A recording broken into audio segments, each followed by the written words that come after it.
इस तरह से जो आज मुख्यमंत्री जयराम ठाकुर ने चमियाना जो सुपर स्पेशलिटी हॉस्पिटल है उसका उद्घाटन किया है और पहले से काफ़ी लंबे समय से ये भवन बनकर तैयार हुआ था, लेकिन सुविधाएं पूरी नहीं है, सड़क की व्यवस्था नहीं है। तो क्या लगता है कि सरकार ने चुनावों को देखते हुए जो जल्दबाजी में ये उद्घाटन किया है? जी, बेशक आजकल जयराम सरकार को केवल मात्र उद्घाटन और शिलान्यास की पड़ी हुई है। आधे अधूरे कामों का जो है शिलान्यास और उद्घाटन किया जा रहा है। जहाँ तक चमियाना सुपर स्पेशलिटी हॉस्पिटल की बात है, सबसे पहले मैं सरकार से सवाल उठाना चाहूँगा कि अभी 268 बेड्स की बात करें, परंतु 20 बिस्तरे वहाँ लगे हुए हैं। पूरे ना ही ऑपरेशन थिएटर्स वहाँ पे चालू हैं। लिफ्ट भी जो है पिछली रात को जो है उन्होंने चालू करी है, जो उनकी लिफ्ट है ओटिस कंपनी की जो है लिफ्ट वहाँ पे लगी है। तो आधे अधूरे काम में वो लोग कर रहे हैं।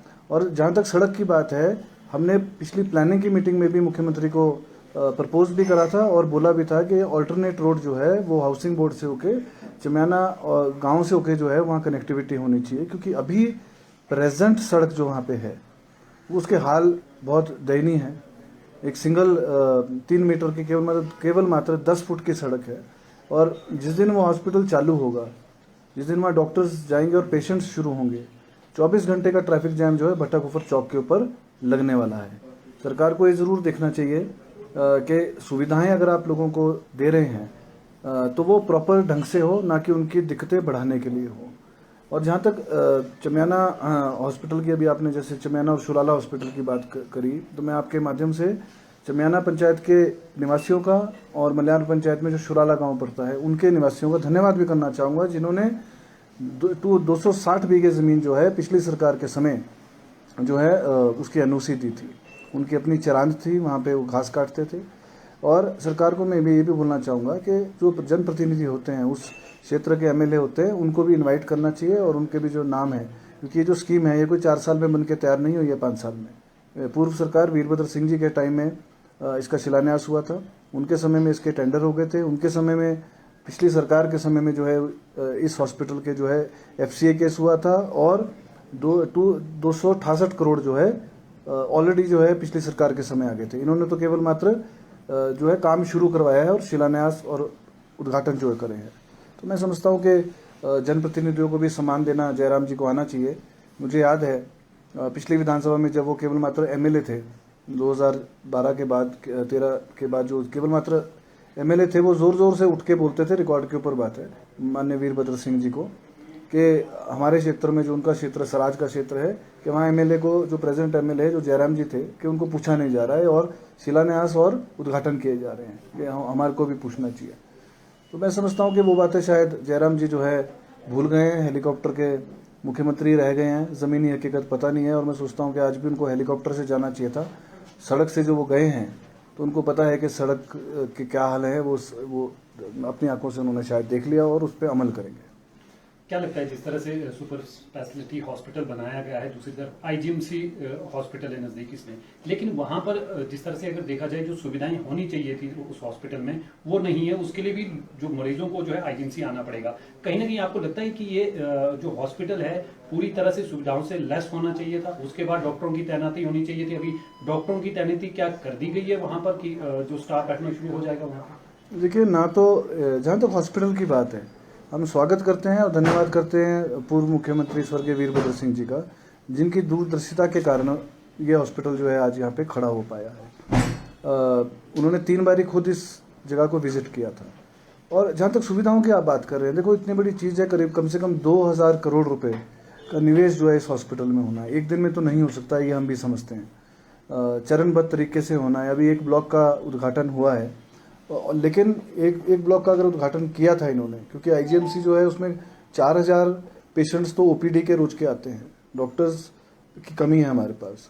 तो मेरे ख्याल से कैंसर हॉस्पिटल या कोई विंग जो है, एक विंग जो है उसमें शिफ्ट किया जा रहा है। फिलहाल धीरे धीरे चरणबद्ध तरीके से सरकार इस बारे में ज़रूर सोचेगी।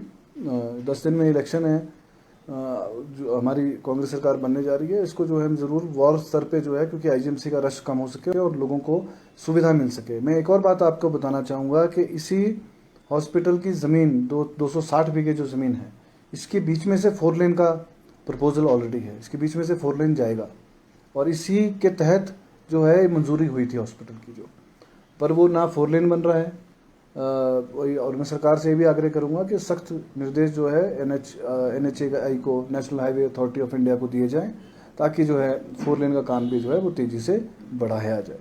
क्या मंशा क्या लगती है कि इतनी जल्दबाजी में जो है उद्घाटन किए जा रहे हैं जहाँ पर सुविधाएं नहीं है? सरकार की मंशा केवल मात्र एक है, इलेक्शन सर के ऊपर है। दोबारा भाजपा सरकार ने आना नहीं है, तो मुख्यमंत्री ने सोचा कि मैं तो कभी मुख्यमंत्री बन नहीं पाऊंगा दोबारा लाइफ में। सरकार 5 साल बाद भी बनेगी, तो मेरे को नहीं लगता है कि माननीय मुख्यमंत्री जो है दोबारा खुद रिपीट हो पाएंगे। तो मंशा ये है कि अपना नाम जो है लगा जाऊं। अनिरुद्ध जी, दूसरा आपने कहा कि कांग्रेस सरकार यहाँ पर कांग्रेस अपनी सरकार बनाने वाली है। अभी जो है आपके जो कार्यकारी अध्यक्ष है हर्षवर्धन, उन्होंने भाजपा यहाँ पर शामिल किया है, हर्ष महाजन, और उनका ये कहना है कि भाजपा के कहना है कि चाणक्य, जो कांग्रेस के चाणक्य हैं, वो भाजपा में शामिल हो गए हैं। तो आप किस तरह से मजबूती रखते हैं, क्योंकि ऐसे विरोध के साथ जगह जगह से उठ के आ रहे हैं? देखिए, आज हर्ष महाजन जी ने भाजपा ज्वाइन करी है। बेशक वो कद्दावार नेता कांग्रेस के रहे हैं, पर मुझे नहीं पता उनके क्या निजी कारण रहे हैं जो उन्होंने भाजपा ज्वाइन करी। दुखद बात है। जहाँ तक भाजपा की बात है, मैं समझता हूँ कि और आज एक उनके मंत्री ने भी शायद बोला है कि चाणक्य जो है, कांग्रेस के चाणक्य जो है हमारी पार्टी में आए। तो मैं उनसे पूछना चाहता हूँ, जो आपके थिंक टैंक दिल्ली में बैठे हैं, क्या उनके वो घास चल रहे हैं उनका दिमाग? तो कि आपको इंपोर्ट करना पड़ रहा है कांग्रेस से अपनी भाजपा में, जो इंपोर्ट करने जा रहे हैं आप लोग। मैंने अभी पिछले 2-3 दिन पहले भी बोला था, और एक हेडलाइन जरूर मैं बोलूँगा कि मैं नहीं बिकूंगा। ये बिल्कुल आपकी फ्रंट न्यूज़ भी होनी चाहिए, क्योंकि केवल महंगाई क्यों हो रही है, मैं लोगों को आपके माध्यम से बताना चाह रहा हूँ। देश की महंगाई क्यों बढ़ रही है, सिलेंडर क्यों बढ़ रहा है, राशन क्यों बढ़ रहे हैं? क्योंकि वो महंगाई बढ़ा के उससे पैसे कमा के तो MLAs और विधायक और MPs खरीद रहे हैं, और बीजेपी के पास कोई काम ही नहीं है। अपने नेता तो इनके पास है नहीं, वो तो कोई काम नहीं करते सिवाय नेतागिरी झाड़ने के पब्लिक में, वो काम के लायक ही नहीं है एक्चुअली। तो मैं समझता हूँ कि कांग्रेसीकरण जो है भाजपा का होते जा रहा है, और एक ही दिन औंधे मुँह गिरेंगे ये लोग। और मैं समझता हूँ कि जो जिसको बोलते हैं कि सत्ता परिवर्तन जो है एक ही रात में जो है, जितने भी कांग्रेसी गए हैं एक ही दिन वापस जो है वो आने वाले वापस कांग्रेस। अनिरुद्ध जी, आपका भी चर्चाएं चली है कि अनिरुद्ध सिंह भी जा सकते हैं, क्योंकि हर्ष महाजन के आप करीबी माने जा रहे हैं। तो ऐसा भी सुनने में आ रहा है कि अनिरुद्ध भी जल्द बीजेपी में शामिल हो सकते हैं। देखिए, चर्चाएं जो है ये भाजपा का प्रोपेगेंडा होता है, भ्रामक प्रचार करना। मैं पहले भी पत्रकार बंधुओं से मैंने इस बात में वार्तालाप करी थी, और मैं आज भी बोल रहा हूँ कि मैं नहीं बिकूंगा।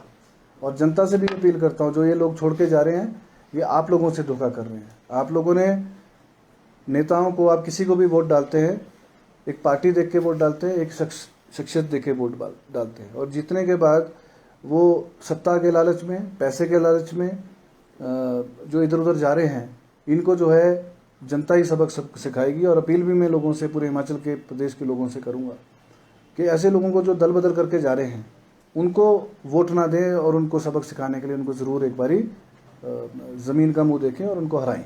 हर्ष महाजन ने एक बात और की है कि प्रदेश में अगर बात करें तो माँ बेटे की यहाँ पर सरकार, प्रदेश सरकार चला रहे हैं, और केंद्र में भी माँ बेटे की सरकार चलाते हैं, तो उनसे पीछा छुड़ाकर जो है भाजपा में शामिल हुए। देखिए, मैंने समझता हर्ष महाजन जी ने मैं नहीं समझता कि दिल्ली की कोई बात करी है। केंद्रीय नेतृत्व है हमारा, और हर्ष महाजन जी ने आज कुछ अगर उनका नाम भी है, या उनके स्वर्गीय पिताजी जो बहुत उनका नाम था, वो केवल मात्र कांग्रेस की वजह से नाम है।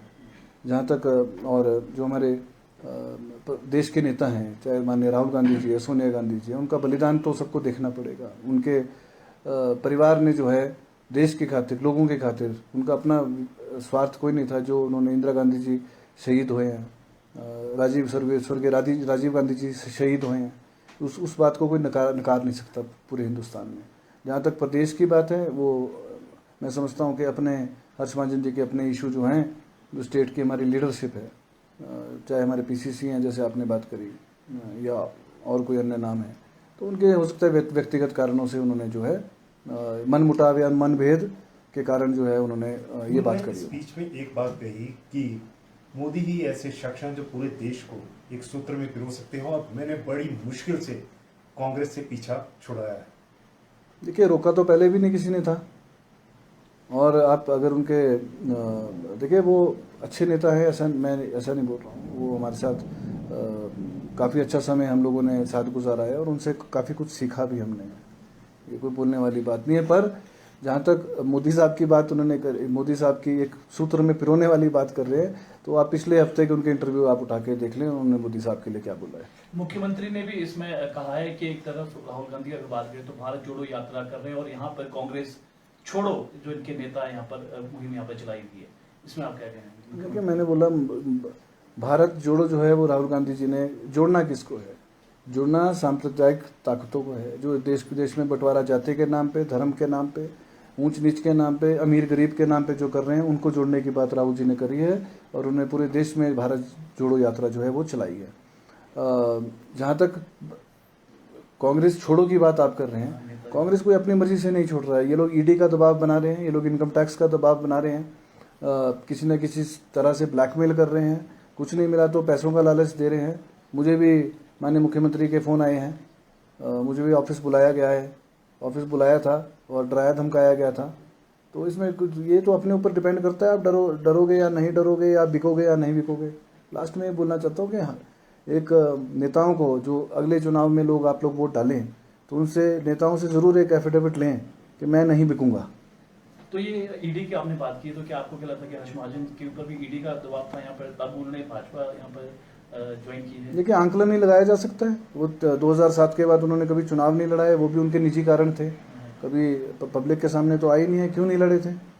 और अभी भी अगर उन्होंने भाजपा ज्वाइन करी है, वो उनके निजी कारण हो सकते हैं या उनकी सोच हो सकती है। ईडी का दबाव था या इनकम टैक्स का दबाव था या कोई ब्लैकमेलिंग और तरह की थी, या वो किसी हमारे कांग्रेस के मतभेद थे किसी नेता से, वो तो उनके अपनी वही बता सकते सर, कांग्रेस जिस तरह से बिखर रही है, क्या हाईकमान को इसमें संज्ञान लेना चाहिए और इसको बिखरने से बचाने की कोशिश की जानी चाहिए, ताकि जो नेता हैं, चाहे कार्यकर्ता हैं, वो भी यानी इस तरह से पार्टी ना छोड़े? देखिए, जहाँ तक पार्टी छोड़ने की बात है, कुछ लोग ऐसे हैं कि पूरी ज़िंदगी कांग्रेस का खाया है, मंत्री रहे हैं, बड़े बड़े पदों पे रहे हैं और आज कांग्रेस को ही कोस के जो है इधर उधर जा रहे हैं। स्वार्थ के कारण ही मैं बोल सकता हूँ, उनका अपना निजी स्वार्थ होगा जो इधर उधर जा रहे हैं। बड़ी दुखद बात है। तो मैं ये समझता हूँ कि और जो जा भी रहे हैं वो कांग्रेस के, मैं समझता हूँ, कभी थे ही नहीं। वो अपने लालच के कारण आए थे और लालच के कारण ही वो भाजपा को ज्वाइन कर रहे हैं। वो कभी कांग्रेस के थे ही नहीं। परिवार एक बड़ा परिवार होता है, मतभेद भी चलते हैं लेकिन मनभेद नहीं होने चाहिए।